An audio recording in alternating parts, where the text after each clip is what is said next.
Ante la amenaza cierta de una recesión, el ciudadano de Estados Unidos, Warren Buffett, tercer hombre más rico del mundo, le dijo al Congreso de su país que deje de engreír a los ricos, pues él paga 17% de impuesto a la renta sobre sus ingresos, mientras sus empleados pagan el 36%. Y ayer en Francia, las 16 mayores empresas le pidieron al presidente Sarkozy que les imponga un tributo especial para afrontar la crisis, a cambio de que el gobierno reduzca gastos suntuarios e innecesarios. Está con nosotros la economista Natalie Selly, ministra coordinadora de la producción, el empleo y la competitividad. Ministra, muy buenos días. Bienvenida a Contacto Buenos días, Directo. Alfredo, gracias por su invitación. Ministra, aún no ha llegado la hora de ajustarse los cinturones, pero puede llegar. Normalmente, de acuerdo a la ley del embudo, pagan los mismos de siempre. ¿Cree usted que el gobierno debe dar ejemplo en mejorar la calidad del gasto, reduciéndolo en un 10%, y que los grandes contribuyentes nacionales lleguen por lo menos a tributar el 3% sobre su facturación, conforme a los estándares internacionales? ¿O esta posibilidad es una fantasía en el Ecuador?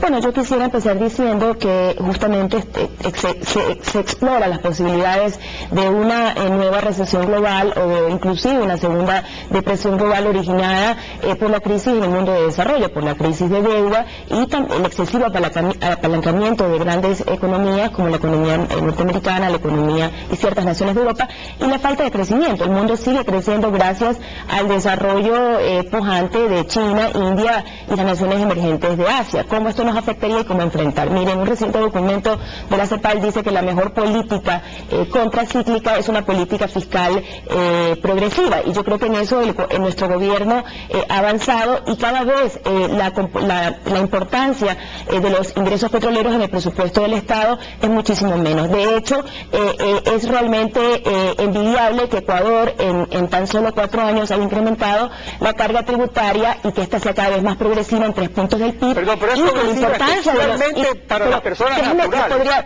Pero podría terminar, y que los ingresos petroleros históricamente importantes para el presupuesto del gobierno central son apenas el 45% de los ingresos de la proforma.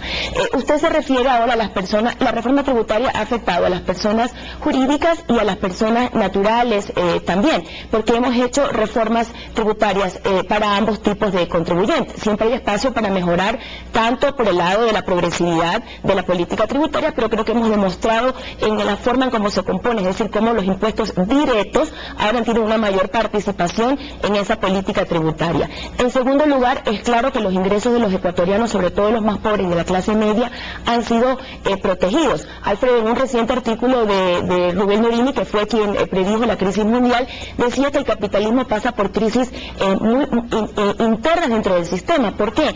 Porque el capitalista siempre busca cómo mejorar su productividad, cómo bajar el impacto de los salarios en su función de producción, y lo que ha hecho este gobierno justamente es hacer transferencias del capital al trabajo con salarios reales efectivos que han mejorado la demanda interna y el consumo del país. Así justamente, que ministra, seguiremos haciendo lo mismo. Del año 2009 se usó el colchón de reserva que teníamos. Justamente el ministro de Economía, Fausto Ortiz, dejó registrado ayer lo siguiente sobre eso. O sea, eso fue correcto, y veamos lo que comenta Ortiz sobre el asunto. Muy bien.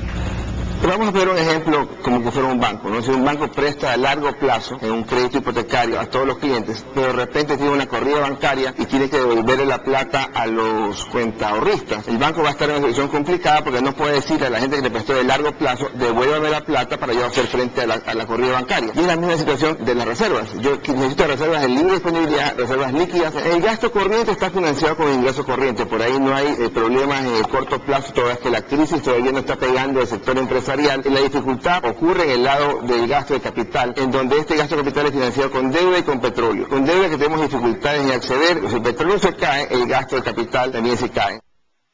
Entonces, tal como usted dijo, ministra, se afrontó la crisis anterior, pero aquí hay dos aspectos.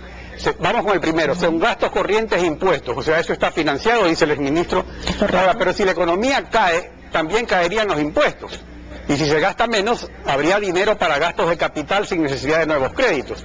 Entonces siempre la incógnita que queda, si es que viene la crisis, es que si se irá por esa vía o por la misma de siempre, por ejemplo, de subir aranceles y imponer salvaguardias a las importaciones. Bueno, es que son diferentes problemas. Un problema tiene que ver con el tema del financiamiento y el otro con mantener saludable la balanza de pagos. Los niveles de endeudamiento al que Ecuador ha ido, primero empecemos diciendo que siempre hay una discusión en si usted tiene que ahorrar o endeudarse para fomentar el desarrollo. Ecuador ha vivido una década de baja de formación bruta de capital fijo, es decir, de inversión. Y lo que este gobierno ha priorizado, incrementar esa inversión, que ha sido acompañada además por la inversión privada. He demostrado en varios documentos cómo la inversión privada a partir del 2010 se ha reactivado. Entonces, nosotros hemos priorizado esa eficiencia dinámica, no ahorrando, digamos, sino invirtiendo. ¿Y por qué? Porque tenemos bajos niveles de endeudamiento, porque el buen manejo macroeconómico también ha hecho que la deuda caiga sustancialmente a niveles de 23%. Cuando usted está endeudado por encima del 80% o del 120% como Estados Unidos, obviamente usted tiene que empezar a crecer y ahorrar, pero ese no es el caso de Ecuador. Los niveles de financiamiento que se requerirían para mantener la misma política fiscal que nos ayude con expansión en la crisis son menores al 0.7% del PIB. De hecho, el ministro de Finanzas explicó ayer cómo ya tenemos contratado 2.000 millones de créditos, de los cuales va a traer al país una porción importante dependiendo de cómo se manejan los precios del petróleo, para poder tener ese fondo de liquidez para empezar el 2012 con pasos firmes. Exactamente. Ahí tenemos el otro elemento, que es la balanza petrolera, de la cual en definitiva depende la capacidad de endeudamiento del país. Pero la balanza petrolera ¿financia también la no petrolera, o la no petrolera depende directamente de los recursos del sector privado? A ver, la capacidad de financiamiento del país no solo depende del precio del petróleo, depende del crecimiento que tenga la economía. Y nosotros hemos venido demostrando cómo quien realmente sostiene el crecimiento, el importante crecimiento de más del 4.6% en promedio de los últimos 4 años, es el sector privado. Hemos tenido una demanda interna importante, hemos tenido un crecimiento de las exportaciones que, si usted quita el año de crisis, es por encima del 18%. Hablemos un ratito de la balanza comercial, y aquí quisiera darle unas noticias bastante tranquilizadoras al país. Recordemos que las exportaciones de América Latina, el primer mecanismo de transmisión de la crisis, cayeron en promedio en 25% según cifras de CEPAL. Si usted ve nuestras exportaciones no petroleras, apenas cayeron el 3%. En el 2008 nosotros contratamos un estudio de la Universidad de Harvard para determinar cuál es la productividad de las exportaciones ecuatorianas. Y ellos nos dieron una buena noticia que en su momento yo la recibí con bastante escepticismo, y es que nuestras exportaciones, por su calidad, aunque sean productos básicos o llamados commodities, tienen un premio por su calidad. Es decir, en la crisis del 2008 nuestras exportaciones mostraron una gran resiliencia, porque apenas cayeron en un 3%. Obviamente tenemos que ir monitoreando la magnitud de la crisis. Si no se trata de una recesión, sino de una gran depresión, obviamente tendremos que pensar en medidas como las que en su momento tomamos, como la de salvaguardia general de balanza de pagos, porque también tenemos que protegernos de la avalancha de las importaciones. Todo esto tiene que venir acompañado con medidas regionales como las que se plantean y hoy día se acabarán de definir en el marco de la reunión de cancilleres de UNASUR. Ahora, ministra, pero la competitividad de nuestras exportaciones fundamentalmente la determina la depreciación del dólar en el mercado internacional.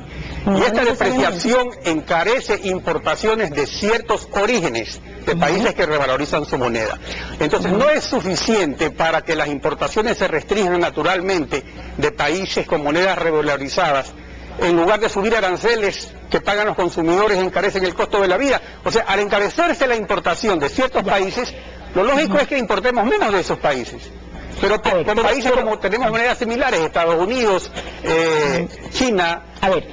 Pero con Estados Unidos tenemos la misma moneda, o sea que definitivamente el tema de devaluación o depreciación no juega en este caso.